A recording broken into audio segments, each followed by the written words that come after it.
बिस्मिल्लाहिर्रहमानिर्रहीम। अस्सलाम वालेकुम। कैसे हैं आप सब? उम्मीद करती हूँ आप सब ठीक होंगे। देसी खाने किचन में खुश आमदीद।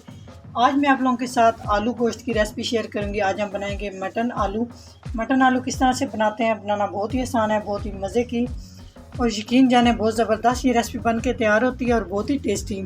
बिस्मिल्लाहिर्रहमानिर्रहीम। रेसिपी बनाना शुरू करते हैं। मटन और आलू बनाने के लिए यहाँ पे एक कढ़ाई ले ली। इसमें मैं 1 कप कुकिंग ऑयल शामिल करूंगी और ऑयल को हम हल्का सा गर्म कर लेंगे, और साथ ही साथ हम इसमें 1 टीस्पून जीरा शामिल कर देंगे। जीरे को हल्का सा हम कड़कड़ा लेंगे। एक बड़े साइज का हम प्याज शामिल कर देंगे। प्याज को हम हल्का सा सुर्ख कर लेंगे।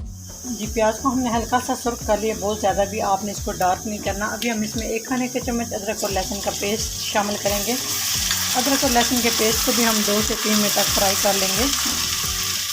2 से 3 मिनट हो चुके हैं। बहुत प्यारी सी खुशबू आ रही है अदरक और लहसुन की। अभी इसमें हम 1 अदद टमाटर और 3 अदद हरी मिर्च ये शामिल कर देंगे और टमाटरों को सॉफ्ट कर लेंगे। तो हम ऊपर से कवर करेंगे ताकि जल्दी से टमाटर हमारे सॉफ्ट हो जाएं। जी, टमाटर हमारे अच्छे खासे सॉफ्ट हो चुके हैं। अभी हम इसमें कुछ मसाले शामिल करेंगे। मसालों में सबसे पहले मेरे पास 1 टीस्पून सुरख मिर्च, 1 टीस्पून नमक, 1 teaspoon paprika powder, half teaspoon धनिया पाउडर, हाफ टीस्पून हल्दी पाउडर, ये मसाले शामिल करेंगे और थोड़ा सा पानी शामिल करेंगे और मसालों की हम अच्छे से भुनाई करेंगे। 3-4 मिनट तक हम अच्छे से मसालों की भुनाई करेंगे।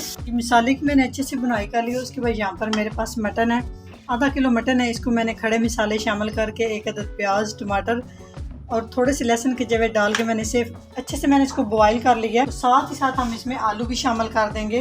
आधा किलो मटन है और आधा किलो मैं इसमें आलू शामिल कर रही हूँ। 3 से 4 मिनट तक यहाँ पे हम आलू और मटन दोनों चीज़ों को अच्छे से भुनाई करेंगे ताकि इनके अंदर अच्छे से मसाला जज़ब हो जाए।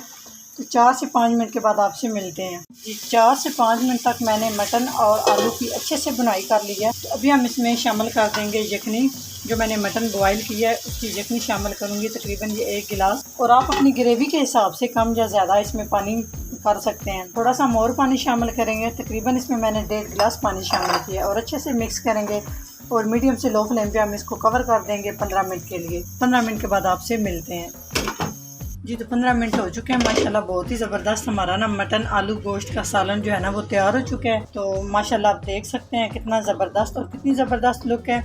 जब घर में अचानक से मेहमान आ जाएं तो आप लंबे चौड़े झंझट में ना पड़े। आप इस तरह से ना ये आलू गोश्त का बड़ा ज़बरदस्त सा सालन बना के ना तैयार कर सकते हैं। इसको हम गार्निश करेंगे। अगर मेरी वीडियो अच्छी लगे तो लाइक एंड शेयर कीजिएगा। चैनल को सब्सक्राइब नहीं किया तो प्लीज़ चैनल को सब्सक्राइब करें और बेल आइकन लाजमी प्रेस करें। इससे मेरी हर नई आने वाली वीडियो आप सबसे पहले देख सकेंगे। तो इंशाल्लाह ताला एक नई रेसिपी के साथ हाज़िर होंगे। तब तक के लिए अल्लाह हाफिज़।